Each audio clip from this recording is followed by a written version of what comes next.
Welcome to Bedtime History. Before we dive into today's story, we'd love for you to subscribe, give us a like, and most importantly, drop a comment. It can be anything, even just where you're listening from. Your support means the world, helps our content reach more people, and we promise to reply to every single comment. Ready to get started? Without further ado, let's jump into the video. Story 1: Why People Feared the Bubonic Plague.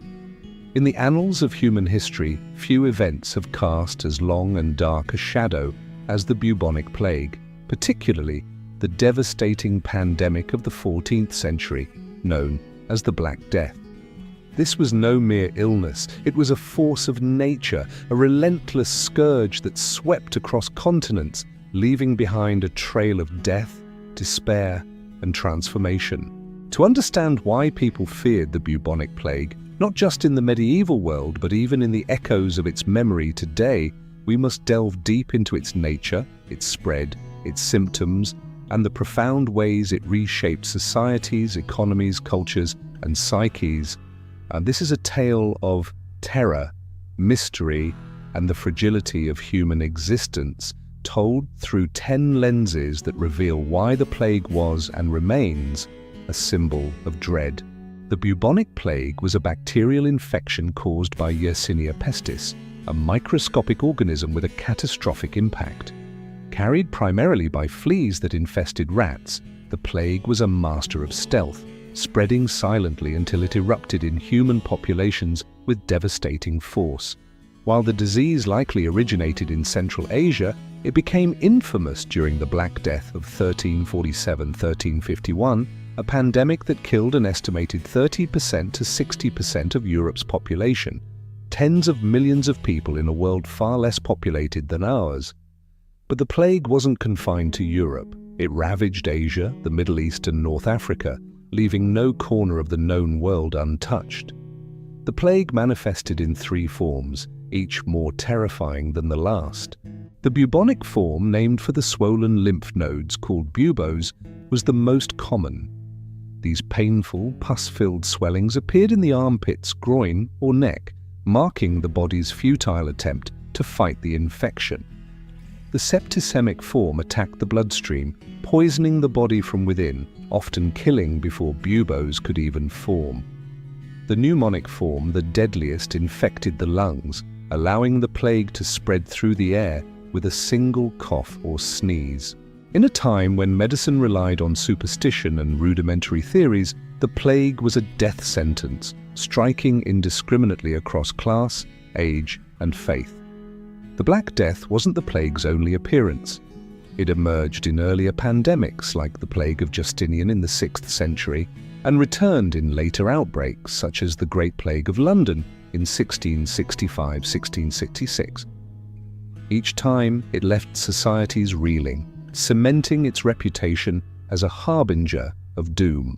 To medieval people, the plague was not just a disease but a divine punishment, a natural disaster, or a curse, an unstoppable force that mocked humanity's attempts to control it. The speed of the plague's spread was a nightmare in itself. In the 14th century, Europe was a world of burgeoning trade and crowded cities, a perfect breeding ground for disaster. Yersinia pestis traveled via fleas which lived on black rats, a common sight in medieval towns.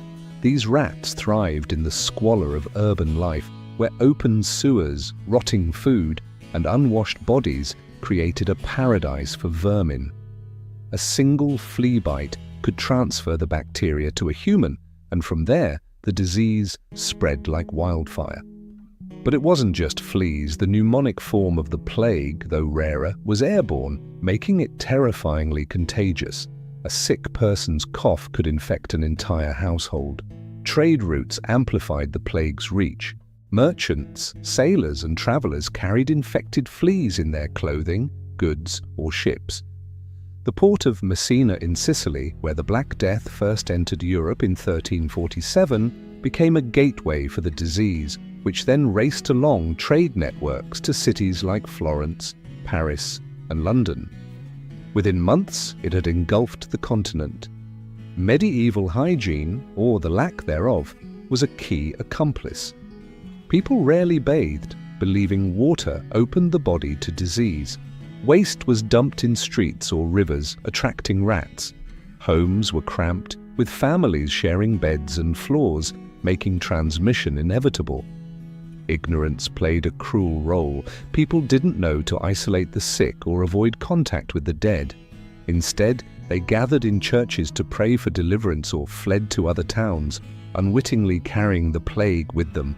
In this interconnected, unsanitary world, the plague moved faster than any human effort to stop it, turning bustling cities into ghost towns.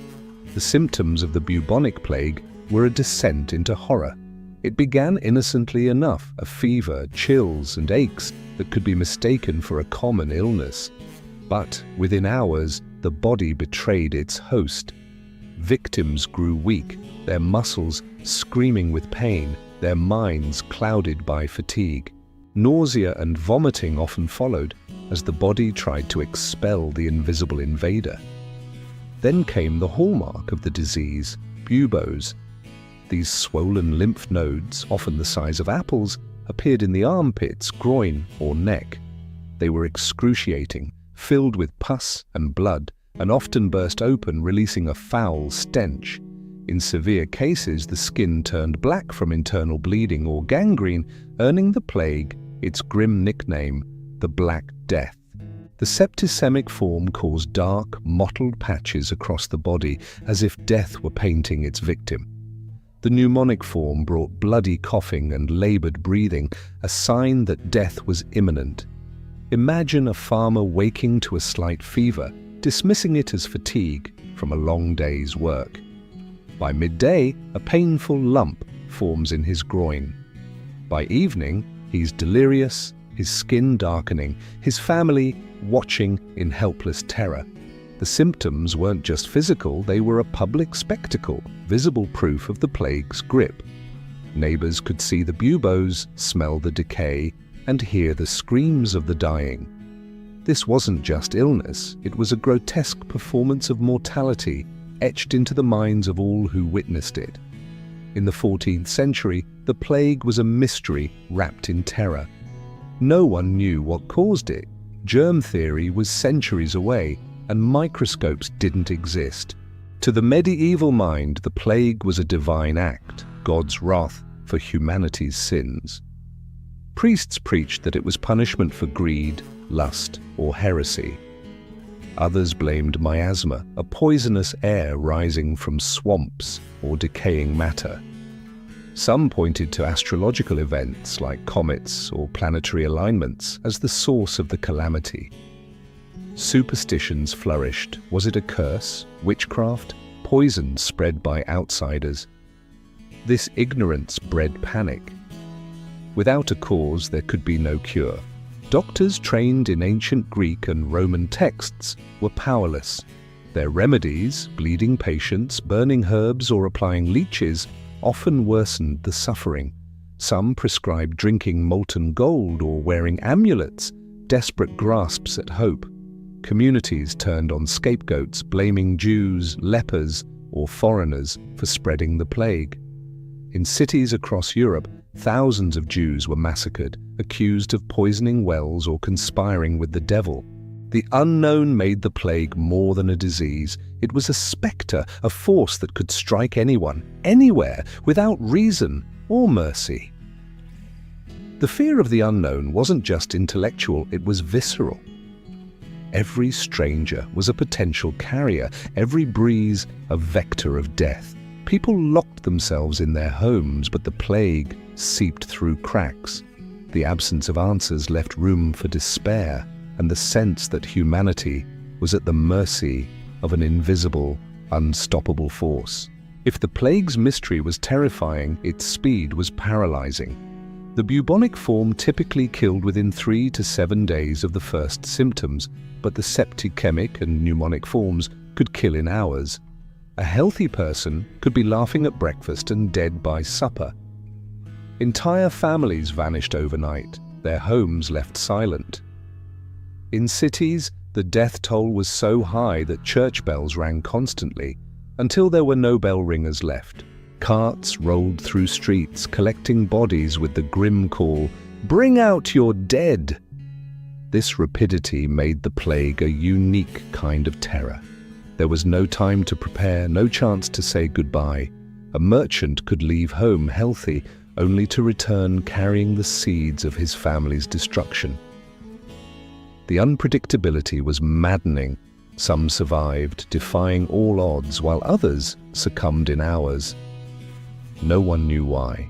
This randomness fed the sense that death was not just inevitable but capricious, striking without pattern or reason. The speed also overwhelmed society's ability to cope. Gravediggers couldn't keep up. Bodies were dumped in mass graves or left in the streets. In some towns, the living were too few to bury the dead. The constant presence of death, visible, tangible, and relentless, made the plague a daily nightmare, a reminder that no one was safe and time was running out. The plague didn't just kill, it tore the fabric of society apart. Families abandoned their sick, driven by fear of infection. Parents left children, husbands fled wives, and priests refused to administer last rites, terrified of catching the disease. In some cities, the social order collapsed entirely. Shops closed, fields went unharvested, and trade ground to a halt. The bonds of community, trust, faith, and mutual support dissolved in the face of survival. The psychological toll was immense. Survivors grappled with guilt for abandoning loved ones or fear that they would be next. Some turned to religion, crowding churches to beg for mercy, only to find that prayer offered no protection. Others lost faith, questioning how a benevolent God could allow such suffering. Groups of flagellants roamed Europe, whipping themselves in bloody public displays, believing their pain would appease divine wrath. Others embraced hedonism, indulging in wine, sex, and revelry, as if the world were ending. Fear bred division. Communities turned on minorities, blaming them for the plague.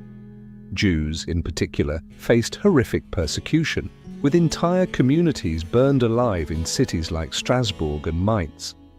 The plague exposed humanity's darkest impulses: fear, selfishness, and violence, while also revealing moments of courage, as some risked their lives to care for the sick. But for most, the plague was a descent into despair, a world where hope seemed as dead as the bodies in the streets.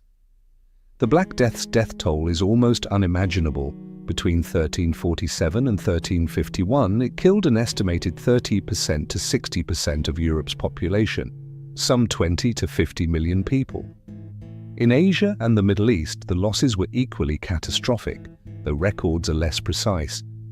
Entire towns were wiped out, their homes left empty, their streets silent. In Florence, one of Europe's great cities, half the population perished. In some rural villages, no one survived. These numbers don't capture the human cost. Every death was a story: a mother, a child, a friend. Families were shattered, leaving orphans and widows to fend for themselves. Communities that once thrived became hollow shells, their churches empty, their markets deserted.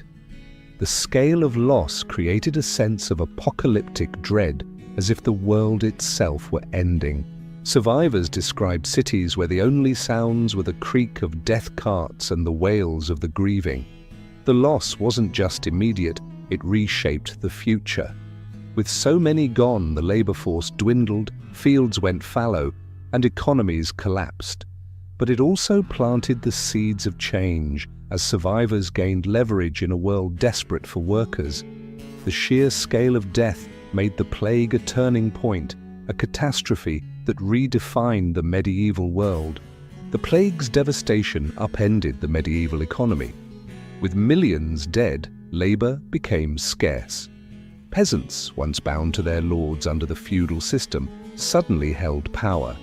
Survivors could demand higher wages or better conditions, and many left rural estates for cities or new lands. This shift weakened the feudal order, as lords struggled to maintain control over their diminished workforce. Abandoned fields led to food shortages, driving up prices and forcing innovation in agriculture and trade. The economic ripple effects were profound. Towns that once bustled with artisans and merchants fell silent, their markets empty. Trade routes, once the plague's highways, slowed to a crawl. Yet, in the long term, the labor shortage empowered the lower classes. Wages rose, and serfs gained freedoms they had never known. The seeds of a new economic order, a proto-capitalism, were sown as the old feudal structures crumbled. For those living through the plague, however, the economic chaos was another layer of fear. How do you plan for the future when half your neighbors are dead? How do you rebuild when the world seems to be falling apart? The plague didn't just kill people, it shattered the systems that held society together, leaving survivors to navigate a new and uncertain reality. The Black Death left an indelible mark on art and culture, turning the medieval imagination toward death and decay. Paintings and sculptures became obsessed with mortality, depicting skeletons, grim reapers, and the danse macabre, a chilling motif where death led kings, peasants, and priests in a grotesque parade to the grave. Churches displayed frescoes of rotting corpses, reminding worshippers that life was fleeting. Manuscripts were filled with images of plague victims, their bodies marked by buboes and despair. Literature, too, bore the plague's scars.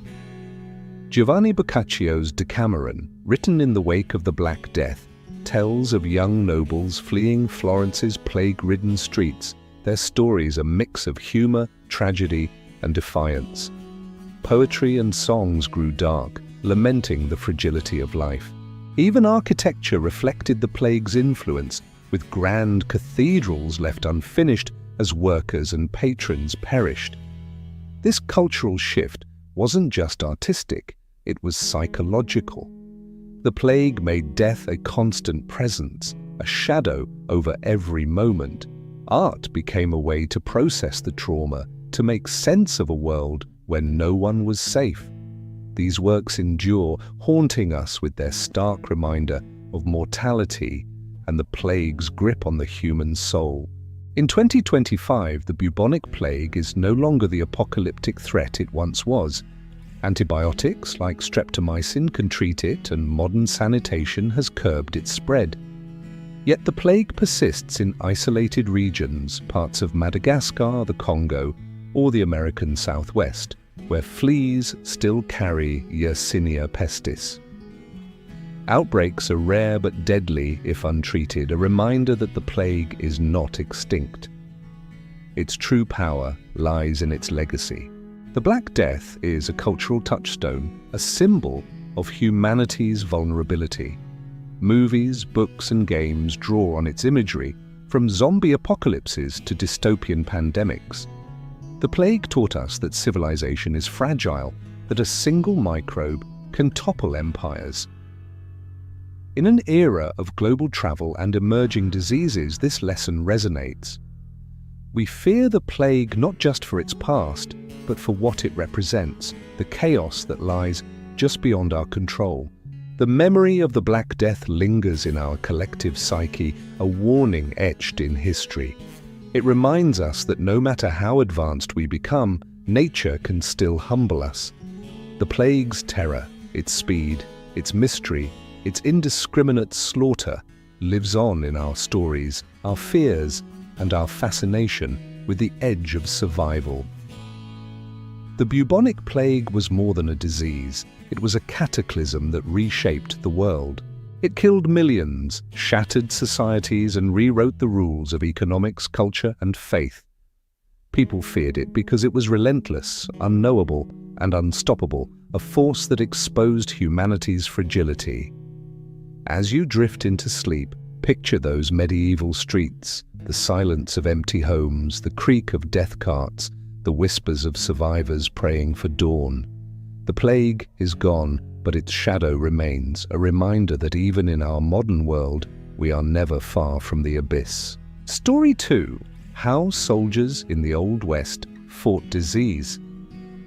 In the dusty, sprawling frontier of the American Old West, soldiers faced a world where danger lurked not only in the form of outlaws and hostile tribes, but also in the invisible, insidious threat of disease. Far from the romanticized image of gallant cavalrymen riding across the plains, the reality was a grueling struggle against unseen enemies, bacteria, viruses, and parasites that thrived in the harsh conditions of frontier life. With no germ theory, rudimentary medical knowledge, and scarce resources, soldiers in the 19th century employed a mix of desperate ingenuity, superstition, and sheer luck to protect themselves from illnesses that killed far more men than bullets. This exhaustive tale, deliberately long and monotonous to lull you into a sleepy haze, dives into 10 facets of how these soldiers battled disease, revealing a world where every sip of water, bite of food, and moment of rest was a gamble with death. The Old West, spanning roughly from the 1840s to the 1890s, was a land of stark beauty and relentless hardship. For soldiers stationed at remote forts or marching through deserts and prairies, survival was a daily challenge. While history books emphasize battles with Native American tribes or outlaws, diseases were the true scourge, claiming lives with ruthless efficiency. Dysentery, cholera, typhoid fever, smallpox, and tuberculosis were constant threats, often killing more soldiers than combat. During the Indian Wars, for instance, disease-related deaths frequently outpaced those from battle, with some campaigns reporting over 60% of losses due to illness. The frontier's environment was a breeding ground for pathogens. Forts and camps lacked proper sanitation, with latrines often consisting of shallow pits or open trenches. Soldiers lived in cramped barracks, sharing bedding and clothing riddled with lice and fleas, which carried diseases like typhus. Bathing was rare. Many believed water weakened the body or invited illness, and uniforms were worn for weeks without washing. The climate didn't help. Scorching summers baked food and water supplies, while freezing winters sapped soldiers' strength, making them vulnerable to infections. Medical knowledge was woefully inadequate. The germ theory of disease, established in the 1860s, was unknown to most frontier doctors. Instead, illnesses were attributed to bad air, miasma, imbalanced bodily humors, or divine punishment. Treatments were often guesswork, ranging from herbal concoctions to dangerous substances like mercury. Soldiers, aware of the high stakes, developed their own rituals and remedies, blending folklore with trial and error. Some carried charms or prayed for protection. Others relied on whiskey to cleanse their systems. But these efforts were often futile against the microscopic enemies they couldn't see.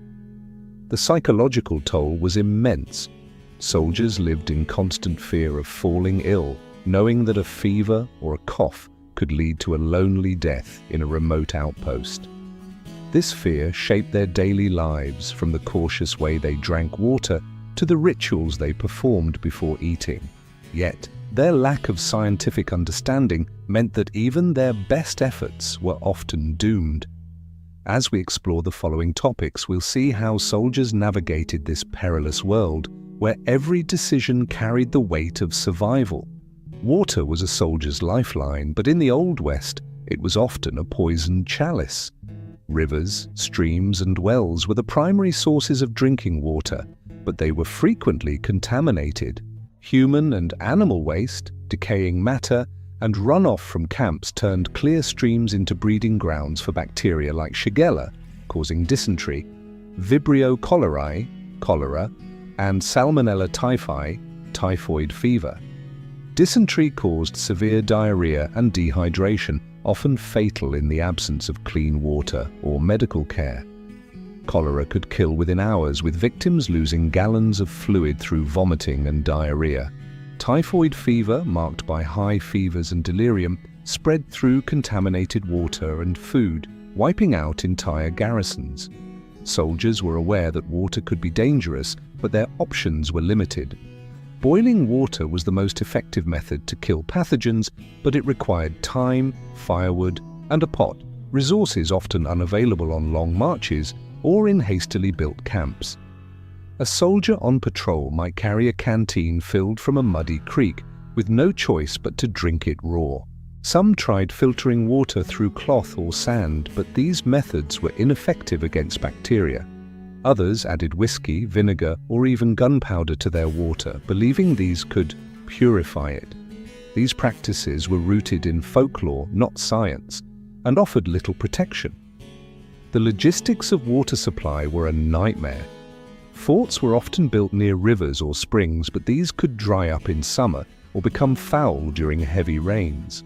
Wells were dug, but they risked hitting contaminated groundwater. Transporting water to remote outposts was nearly impossible. Barrels grew slimy with algae or bacteria during long journeys. In desperate moments, soldiers drank from stagnant pools or puddles, fully aware of the risks but driven by thirst. The consequences were devastating. During the Civil War, 1861-1865, which overlapped with early Western campaigns, dysentery and typhoid fever killed tens of thousands of soldiers. In the Old West, a single tainted water source could cripple a fort. For example, at Fort Phil Kearny in 1866, dysentery outbreaks linked to the Big Horn River weakened the garrison, contributing to its vulnerability during the Red Cloud War. Soldiers developed a wary ritual around drinking, sniffing the water, or letting it sit to see if it settled. But in the end, thirst often overpowered caution, and many paid the ultimate price. Food in the Old West was as much a threat as a necessity. Soldiers relied on rations like salted pork, beef, hardtack, a dry flour-based biscuit, beans, and occasional canned goods. Without refrigeration, food spoiled quickly in the frontier's extreme heat. Mold, weevils, and bacteria thrived in poorly stored rations, leading to food poisoning from pathogens like Clostridium perfringens or Salmonella. Botulism, caused by Clostridium botulinum in improperly canned or preserved food, was a rare but deadly risk, causing paralysis and death. Fresh food was a luxury. Soldiers on campaign might hunt game like buffalo or deer, but meat spoiled within hours in the heat. Undercooked pork could transmit trichinosis, a parasitic infection causing muscle pain and fever. Hardtack, while durable, often became infested with weevils or mold if stored improperly.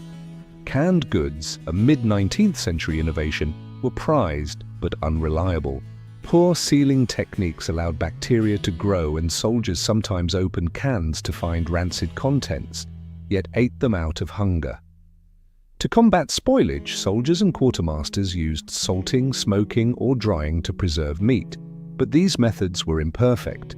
Salted meat could still harbor bacteria if not properly stored, and smoked meat often became tough or rancid.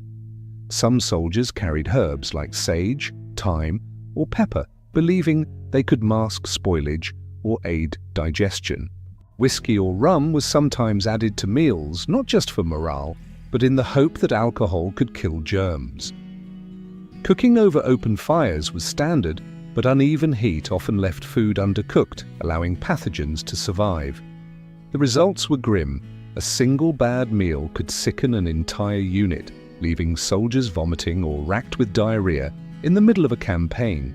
During the Apache Wars in the 1870s, spoiled rations forced soldiers to forage, exposing them to new risks like poisonous plants or tainted water.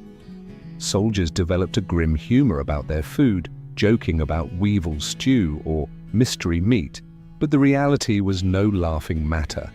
Hunger often forced them to eat questionable food, knowing it might be their last meal in more ways than one. The concept of vaccination was barely a flicker in the Old West. The smallpox vaccine, developed by Edward Jenner in 1796, was the only widely recognized vaccine, but its availability was spotty.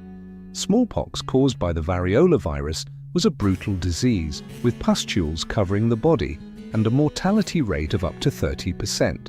Vaccination involved inoculating a person with cowpox, which conferred immunity, but the process was risky. The vaccine could spoil during transport across the frontier, and untrained medics sometimes botched the procedure, causing infections. Other diseases like cholera, typhoid, or tuberculosis had no vaccines. Soldiers relied on natural immunity, which was a gamble. Surviving a disease might protect you, but the first encounter could be fatal. Smallpox vaccination campaigns were occasionally organized, especially during outbreaks, but they were logistically challenging.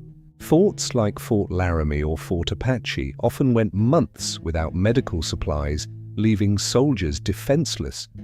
When vaccines were available, they were met with suspicion. Some soldiers believed inoculation would give them the disease rather than prevent it. Others saw it as unnatural, preferring to rely on charms or prayers. Officers sometimes had to mandate vaccinations, but enforcement was inconsistent. For most diseases, soldiers had no choice but to face the risk head-on, hoping their bodies could withstand the assault. The lack of vaccines meant that outbreaks could devastate garrisons. During the 1860s, smallpox swept through military posts along the Bozeman Trail, killing soldiers and Native Americans alike. The absence of preventive measures left soldiers feeling like sitting ducks, their only defense being the hope that the disease would pass them by. This helplessness fueled a fatalistic mindset where every fever or rash was a potential death sentence. Medical facilities in the Old West were a far cry from modern hospitals. Most forts had a hospital that was little more than a tent, cabin, or corner of a barracks. These makeshift wards were cramped, poorly ventilated, and often crawling with vermin. Army surgeons, often with minimal training, worked with rudimentary tools, scalpels, saws, and probes, sterilized with alcohol or fire when possible. Supplies like bandages, sutures, and antiseptics were scarce, and cross-contamination was rampant. Infections were the greatest danger in these hospitals. A soldier with a minor wound could develop gangrene or sepsis due to unsterile conditions. Amputations, a common treatment for infected limbs, were performed without anesthesia beyond whiskey or opium, and many died from shock or post-operative infections. During outbreaks, hospitals became death traps with diseases spreading among patients and staff. Soldiers tried to avoid these facilities at all costs. Some preferred self-treatment, using folk remedies like poultices made from local plants or cauterizing wounds with heated metal.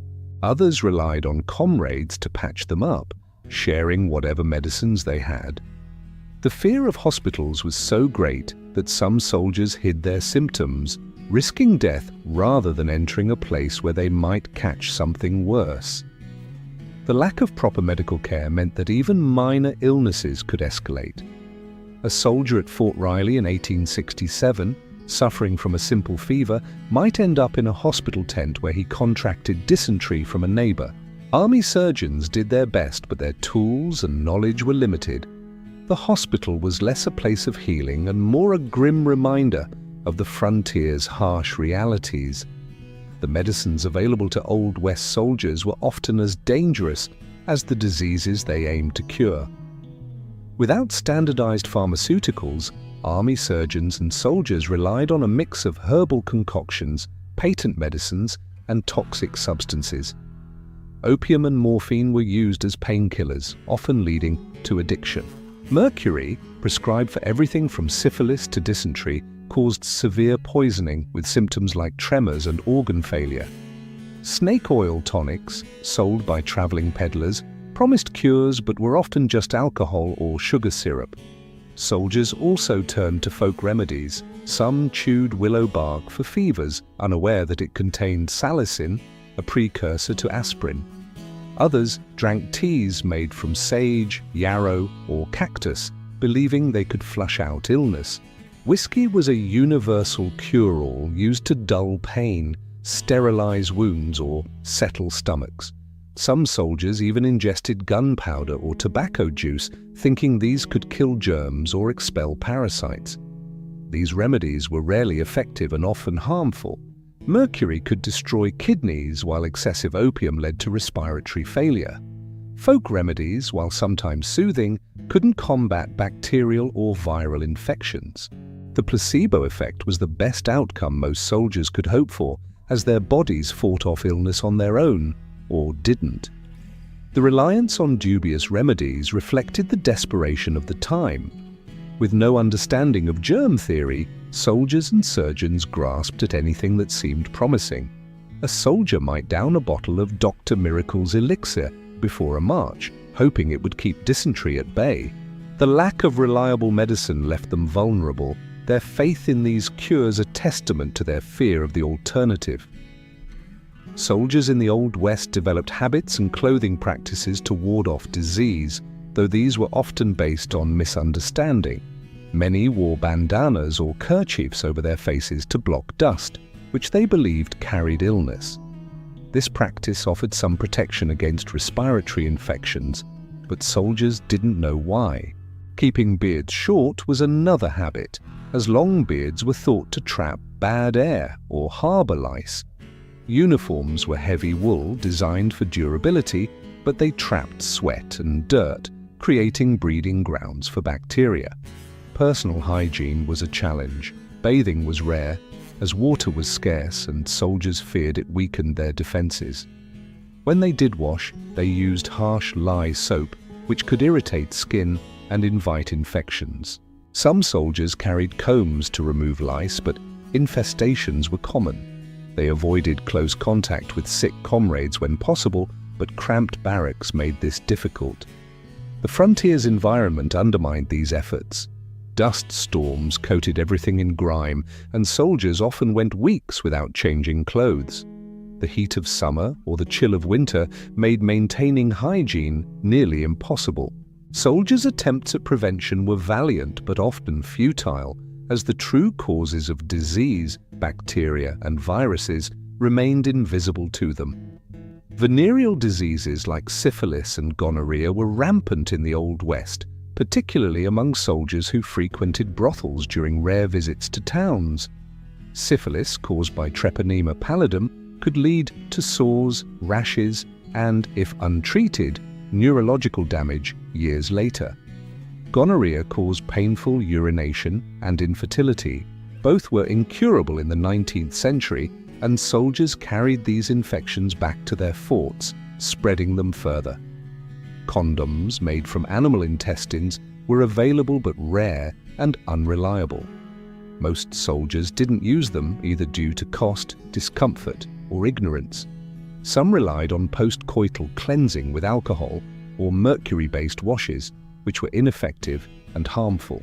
Brothels were often unregulated, and prostitutes, themselves victims of disease, had little means to protect themselves or their clients.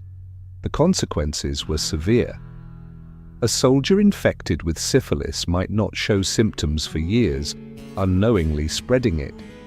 Gonorrhea could render a soldier unfit for duty due to chronic pain. The social stigma of venereal diseases meant soldiers often hid their conditions, delaying treatment and worsening outcomes. The lack of effective prevention made these diseases a persistent threat, adding another layer of fear to soldiers' lives.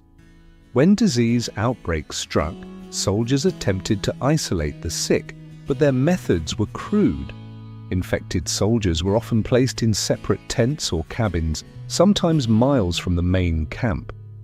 These quarantine areas were meant to halt the spread of diseases like smallpox or cholera, but they were poorly managed. Guards and medics could carry pathogens back to healthy soldiers, and supplies for the sick were often inadequate. Quarantine was further hampered by ignorance. Soldiers didn't understand how diseases spread, so they might share canteens or bedding with the sick before symptoms appeared. During smallpox outbreaks, entire forts were sometimes quarantined, with no one allowed in or out. But these measures were often too late, as the disease had already spread. The psychological impact of isolation was profound. Sick soldiers, cut off from their comrades, faced death alone, their only company the moans of other patients. Healthy soldiers lived in fear of being sent to quarantine, knowing it was often a one-way trip. The rudimentary nature of these efforts meant that outbreaks frequently ran their course, leaving survivors to bury the dead and wonder who would be next. The root of the soldiers' struggles was their profound ignorance of disease. The germ theory was not widely accepted until the 1880s, long after the height of the Old West. Instead, soldiers and surgeons operated on outdated theories. Diseases were caused by miasma, bad air, imbalanced humors, or divine will. These beliefs shaped their ineffective prevention methods, from burning sulfur to ward off miasma to bleeding patients to balance their humors. This lack of knowledge made prevention nearly impossible. Soldiers didn't know to sterilize wounds properly, boil water consistently, or avoid contact with infected bodily fluids. Their remedies and habits were based on trial and error, often doing more harm than good. The absence of scientific understanding left them defenseless against diseases that modern medicine would later tame. The psychological weight of this ignorance was crushing. Soldiers lived in a world where illness struck without reason, and no one could explain why one man survived while another died. This uncertainty bred fear and fatalism, with many soldiers turning to superstition or religion for comfort. The invisible nature of their enemy made every day a battle against the unknown, a fight they were ill-equipped to win. The soldiers of the Old West faced a world where disease was an ever-present threat, as deadly as any human foe. Their attempts to protect themselves, boiling water, eating herbs, isolating the sick, were born of desperation and limited by ignorance. Every sip of water, every meal, every moment of rest was a roll of the dice. The frontier's harsh conditions, coupled with the lack of medical knowledge, made survival a miracle. As you drift off, picture those dusty forts, the creak of wagon wheels, the flicker of a campfire under a starry sky. The soldiers' fight against disease was a quiet, grueling war, one that shaped their lives and left a legacy of resilience in the face of the unknown. Story 3. What was it like to catch the Spanish flu during World War I? The year was 1918 and the world was already drowning in the blood and mud of the Great War. Soldiers huddled in trenches, their boots sinking into the cold, wet earth, while the air screamed with artillery fire. Death was a constant companion. Bullets, shrapnel, and gas made sure of that. But in the spring of that year, something new crept into the ranks. It wasn't a weapon forged in a factory or wielded by an enemy soldier. It was invisible, silent, and far deadlier than anything the men had faced. They called it the Spanish flu, though it didn't start in Spain. It was a virus that turned strong men into corpses in days, a shadow that slipped through the chaos of war and made the battlefield even more terrifying. The trenches were a nightmare before the flu arrived. Men lived like rats, surrounded by filth, decay, and the stench of death. They slept in mud, ate rations crawling with weevils, and listened to the endless thud of shells. Fear was a constant, gnawing at their nerves. But when the flu came, it brought a new kind of dread. It didn't care about rank, courage, or strategy. It struck without warning, turning comrades into liabilities and hospitals into charnel houses. Soldiers who'd survived years of combat found themselves helpless against a fever that burned through their bodies like wildfire. The flu was a thief in the night, stealing breath and life with ruthless efficiency. It didn't just kill, it humiliated. Men who'd faced machine guns without flinching were reduced to trembling wrecks, coughing up blood and gasping for air. The war had already broken their bodies and minds, but the flu finished the job, turning the front lines into a graveyard for the unlucky and the unprepared. At first, it seemed like nothing, a sore throat, a fever, maybe a cough. Soldiers shrugged it off. Colds were common in the damp, freezing trenches. But this was no ordinary cold. Within hours, the symptoms exploded. Fevers spiked to 104 degrees, leaving men drenched in sweat, their muscles aching as if they'd been beaten. The cough grew worse, a dry, hacking sound that echoed through the dugouts. Then came the chills, so violent they made teeth chatter and bones hurt.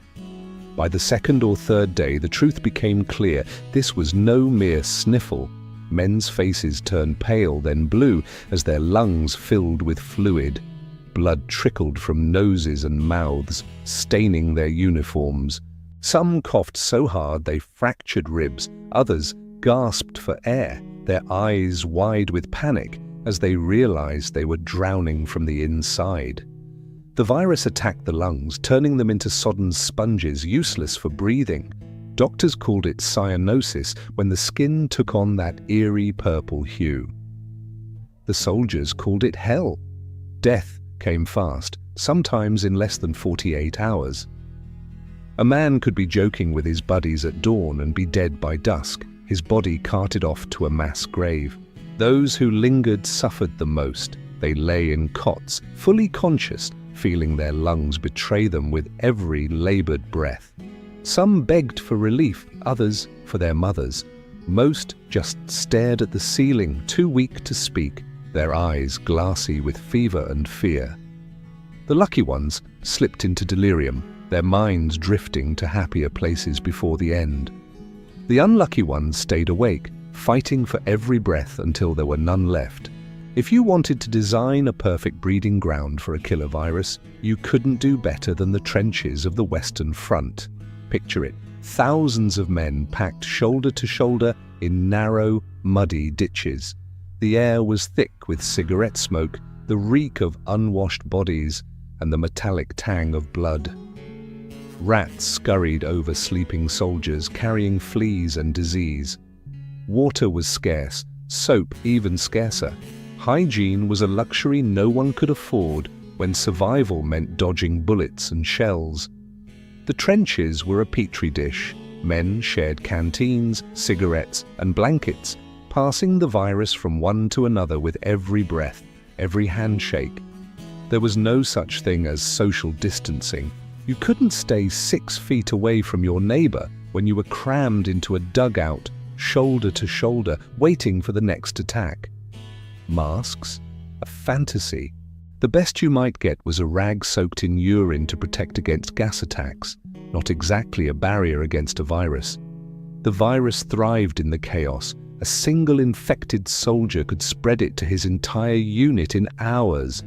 By the time anyone realized they were sick, it was too late. They'd already passed it on. The constant movement of troops didn't help. Men were shuffled from one front to another, carrying the virus across continents. Supply trains packed with soldiers and equipment became rolling incubators. The flu didn't just spread, it galloped, tearing through armies faster than any general could march. Field hospitals were supposed to be places of healing, but during the Spanish flu they were more like slaughterhouses. Tents and makeshift wards overflowed with the sick and dying. Doctors and nurses, already stretched thin by the war's endless stream of mangled bodies, were now faced with a tidal wave of fevered patients. There weren't enough beds, so men lay on the ground, wrapped in blood-soaked blankets. There weren't enough stretchers, so the wounded and the sick were carried in on doors or planks of wood. There weren't enough coffins, so bodies were stacked like firewood. The medical staff were heroes, but they were helpless. They worked around the clock, their hands raw from washing, their eyes bloodshot from exhaustion. They could treat shrapnel wounds or amputate limbs, but a virus? That was beyond them. They tried everything: quinine, aspirin, even whiskey. But nothing worked. Some doctors resorted to bleeding patients, a medieval practice that did more harm than good. Others prescribed bed rest and fluids, knowing it was futile. The flu didn't care about their efforts. It killed indiscriminately, leaving nurses to close the eyes of men who died alone, far from home. The hospitals were scenes of unimaginable horror. Men moaned and coughed, their voices blending into a grim symphony. The air smelled of sweat, blood, and decay. Nurses wept as they moved from one dying patient to the next, powerless to stop the tide. Some fell ill themselves, collapsing mid-shift, their bodies too weak to carry on. By 1918, entire medical units were wiped out, not by enemy fire, but by the flu. Soldiers were used to death. They'd seen friends blown apart by shells, gunned down by machine guns, or choked by mustard gas. It was brutal, but it made sense. War was supposed to kill you, but the flu, that was different. It was a betrayal.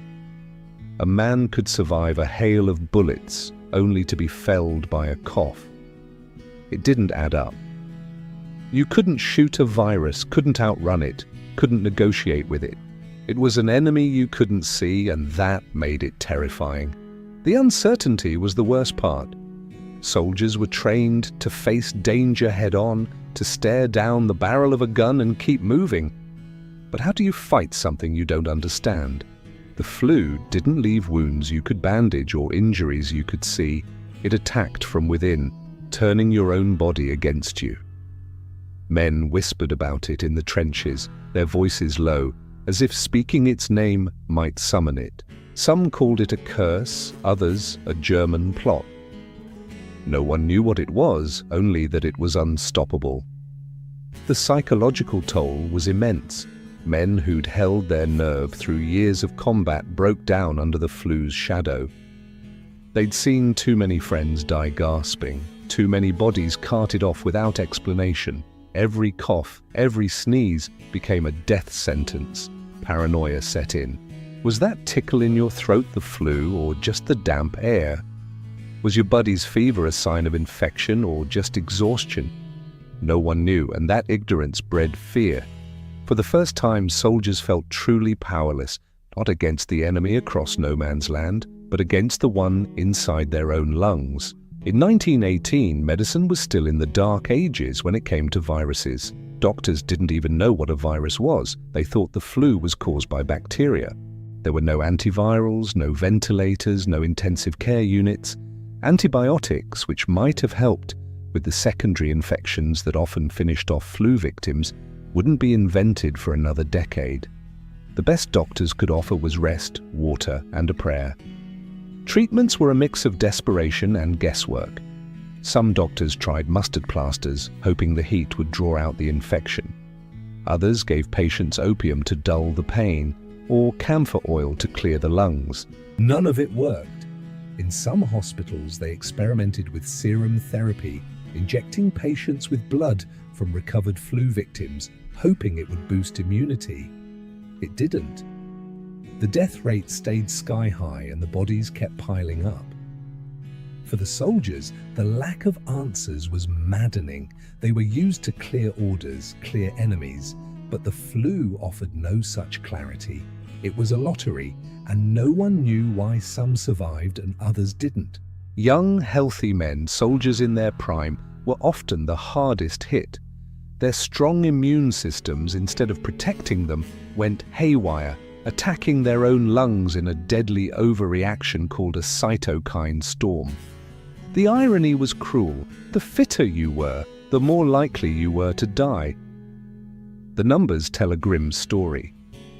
The Great War killed roughly 17 million people, soldiers and civilians combined. The Spanish flu, it killed at least 50 million, possibly as many as 100 million in just 2 years. It wasn't just a disease, it was a global catastrophe, dwarfing the war's body count. In some units, the flu was deadlier than the enemy. Entire battalions were decimated, not by gunfire, but by fever. In the United States, the flu killed more soldiers than combat did. Across the Atlantic, in places like France and Belgium, the story was the same. The virus outdid the war in sheer lethality. The flu didn't discriminate. It killed soldiers and civilians, young and old, rich and poor. It swept through cities, villages, and military camps with equal ferocity. In some places, it wiped out entire communities. The war had been a man-made disaster, but the flu was nature's cruel rejoinder, a reminder that humanity's worst weapons were nothing compared to a microbe. The impact on the war itself was profound. Armies were crippled as soldiers fell ill by the thousands. Supply lines faltered, offensives stalled, and morale plummeted. The flu didn't just kill, it disrupted everything. Generals who'd spent years planning campaigns found their strategies undone by a virus they couldn't control. In a bitter twist, some historians believe the flu helped end the war, not because it brought peace, but because it left both sides too weak to keep fighting. The flu was a master of stealth. It didn't announce itself with trumpets or gunfire. It spread quietly, invisibly, until it was everywhere. A single cough in a crowded mess hall could infect dozens. A shared cigarette, a pat on the back, a letter passed from hand to hand, all were vectors for the virus. By the time symptoms appeared, the damage was done. The infected had already spread it to their comrades, their officers, their medics. The speed was staggering. A healthy battalion could be reduced to a skeleton crew in days. Soldiers who'd been drilling in the morning were bedridden by nightfall, their cots surrounded by others in the same grim state. The sick were carted off to quarantine tents, but it was often too late. The virus had already jumped to the next group. Entire divisions were paralyzed, unable to fight, unable to move. The flu didn't just kill, it dismantled armies from the inside. The movement of troops made things worse. Soldiers were constantly on the move, shipped from one front to another, from training camps to battlefields. Each journey spread the virus further. Troop ships packed with men in tight quarters were floating death traps. By the time they reached their destination, half the passengers might be sick or dead. The flu didn't respect borders or battle lines. It followed the soldiers, spreading from Europe to America, from Asia to Africa. A global plague carried on the backs of men fighting a global war. Death became routine, but it never stopped being horrific. The flu killed so many so quickly that proper burials were impossible. In the early days, soldiers tried to give their fallen comrades some dignity. A quick prayer, a name scratched on a wooden cross. But as the bodies piled up, even that became a luxury. There were too many dead, too few hands to bury them. Mass graves became the norm. Men were buried in shallow trenches, their bodies wrapped in blankets or nothing at all. Grave diggers worked in shifts, their faces masked not for protection, but to dull the stench. The graves were often unmarked, the names of the dead lost to history. In some places the ground was so saturated with bodies that it seemed to groan under the weight. The silence was eerie. The war had been loud, shells, gunfire, screams. But the flu brought a different kind of quiet. The only sounds were the coughs of the dying, the soft prayers of those still hoping, and the thud of shovels in the dirt.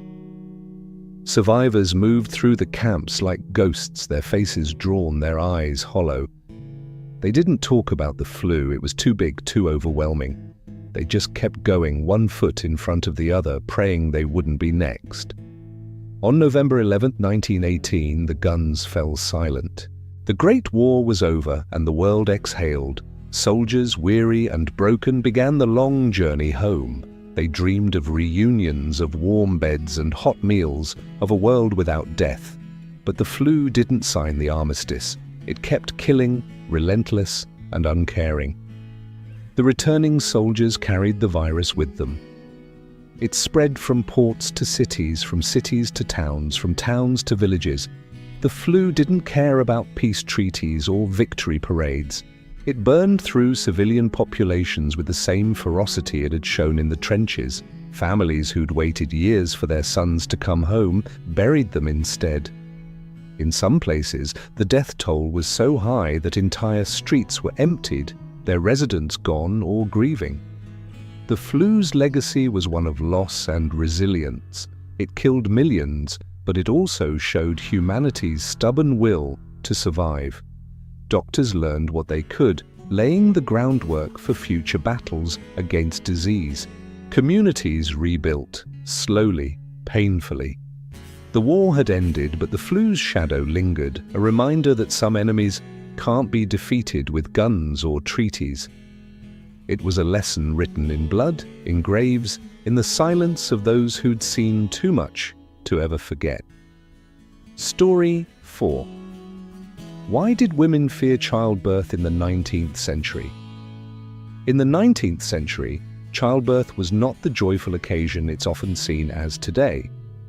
It was a gamble, a roll of the dice where the stakes were life itself. Women approached their delivery beds with a quiet dread, knowing that the moment meant to bring new life could just as easily snuff out their own. The fear wasn't spoken aloud in polite company. It lingered in the shadows, whispered between mothers and daughters, etched into the faces of women who'd seen friends and sisters vanish into the grave after labor. Childbirth wasn't a celebration, it was a battlefield, and the odds were grim. Every woman knew the stories. A neighbor who went into labor and never woke up.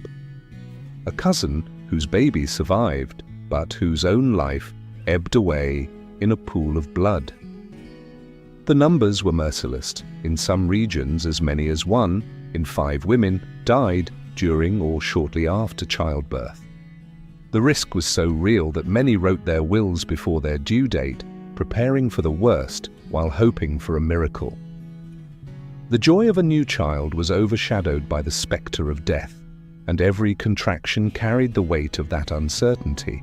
Medicine in the 1800s was a crude, fumbling art, far from the sterile precision we know today.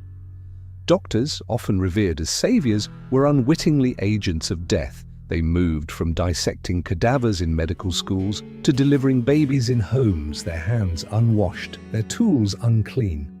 The concept of germs was barely understood. Louis Pasteur's work was still decades away for most of the century. A doctor might probe a corpse in the morning and, without so much as rinsing his fingers, assist a woman in labor by noon. The result was catastrophic. Febrile puerperale, or childbed fever, was the grim reaper of the birthing room. Caused by bacteria like Streptococcus, it spread from the doctor's hands to the mother's womb, turning a moment of creation into one of destruction. Within days, women would burn with fever, their bodies racked with chills and pain. Death often followed, swift and merciless. Hospitals where they existed were no safer. In some urban maternity wards, the death rate from puerperal fever reached 30%. Women who could afford a doctor often fared worse than those attended by midwives who, while untrained, were less likely to carry the taint of the autopsy room. Most women gave birth at home, but home was no sanctuary. The average 19th century household was ill-equipped for the demands of childbirth. Labor took place on lumpy mattresses on floors covered with straw, or on makeshift tables draped with old linens. There were no sterile drapes, no disinfectant sprays, no gleaming surgical tools. Water was often drawn from contaminated wells, and soap was a luxury in many rural homes. The air was thick with the smell of sweat, blood, and fear. Midwives, the unsung heroes of the era, were often the only help available. These women, usually older and experienced, relied on tradition and instinct rather than formal training.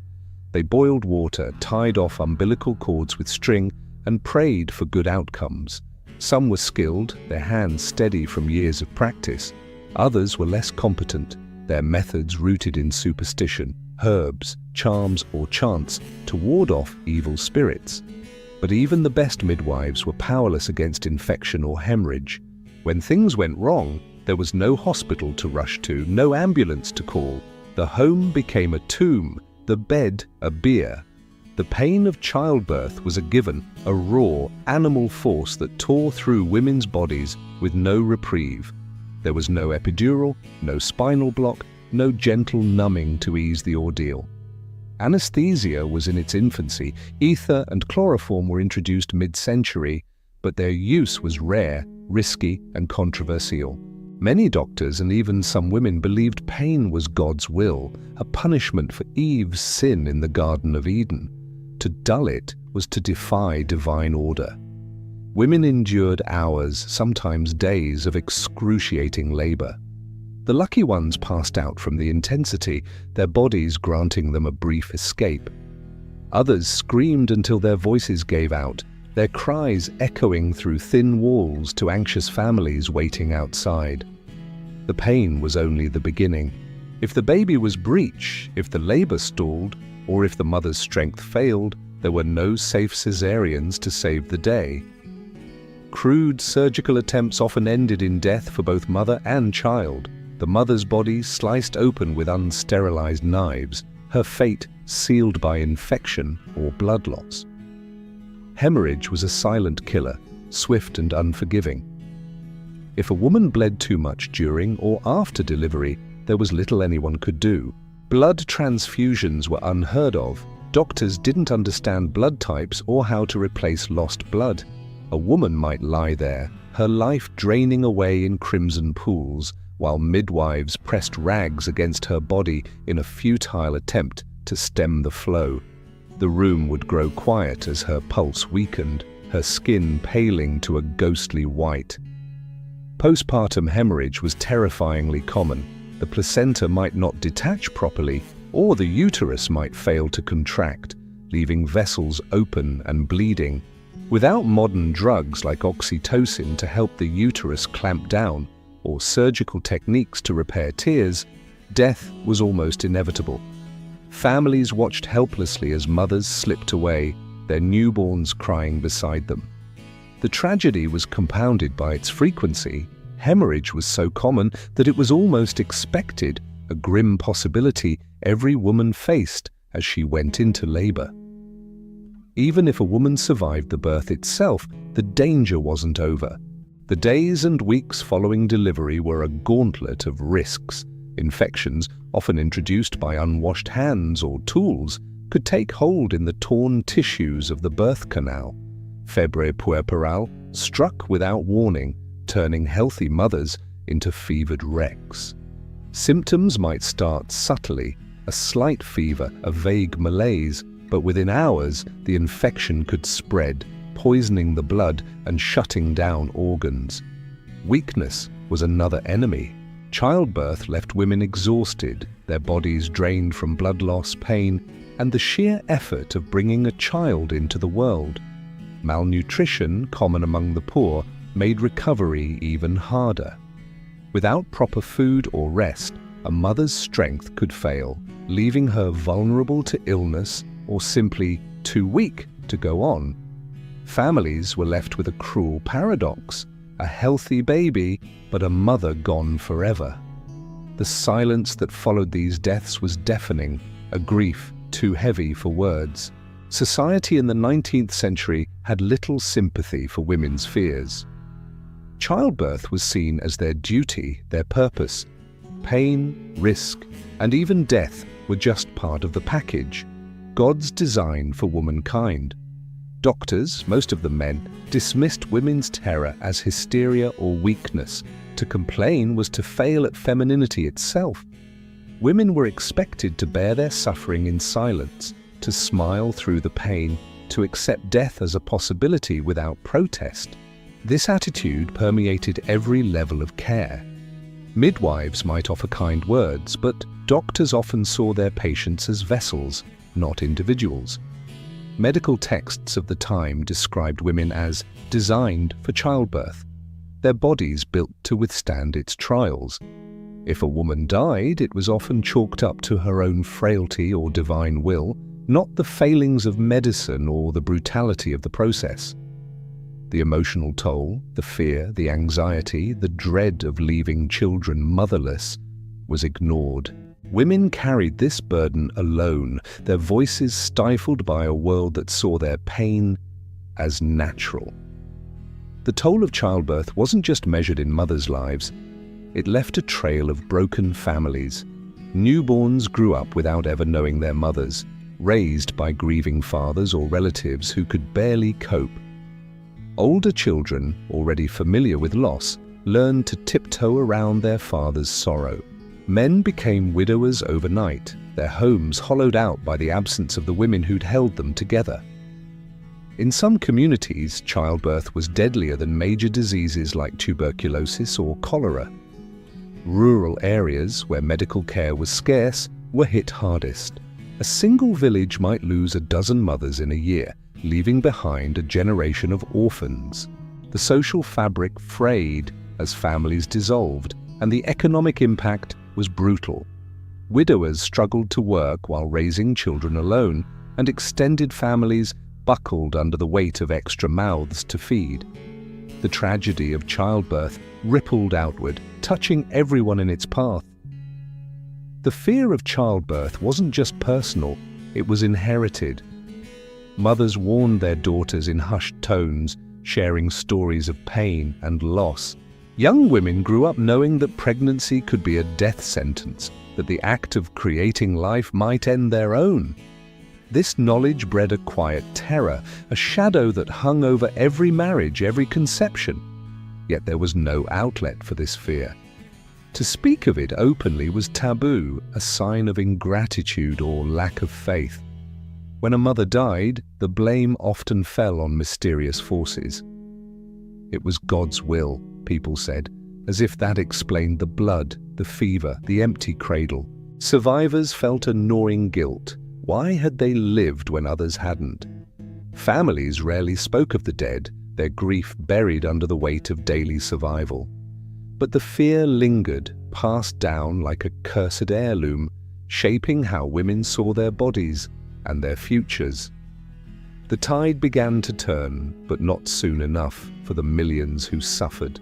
In the 1840s, pioneers like Ignaz Semmelweis began to connect unwashed hands to puerperal fever, urging doctors to clean their instruments and themselves. By the late 19th century, antiseptic techniques were slowly adopted, slashing infection rates. The discovery of penicillin in the 1920s and its widespread use decades later made bacterial infections survivable. Anesthesia, refined over time, dulled the pain of labor, and caesarean sections became safer, offering hope when natural birth failed. But these advances came too late for the women of the 19th century. They faced childbirth with nothing but courage and prayer, their lives hanging by a thread. Their stories, often untold, are a testament to their resilience and a reminder of how far we've come. The fear that once defined motherhood has faded, but its echo remains, a whisper of a time when giving life meant risking everything. If you've made it this far and you're still awake, kudos for staying strong. But before you go, we need your help. Hit that like button, subscribe to the channel, and most importantly, drop a comment. It can be anything, where you're listening from, what you thought of the story, or even a suggestion for our next video. Your comments fuel us to keep going and help our content reach more people, so make it count. We read and reply to every single one. We've reached the end of another story, but if you're not ready to sleep and want to keep diving into this journey of knowledge, click on the video popping up on your screen right now. I'll see you there. Until next time.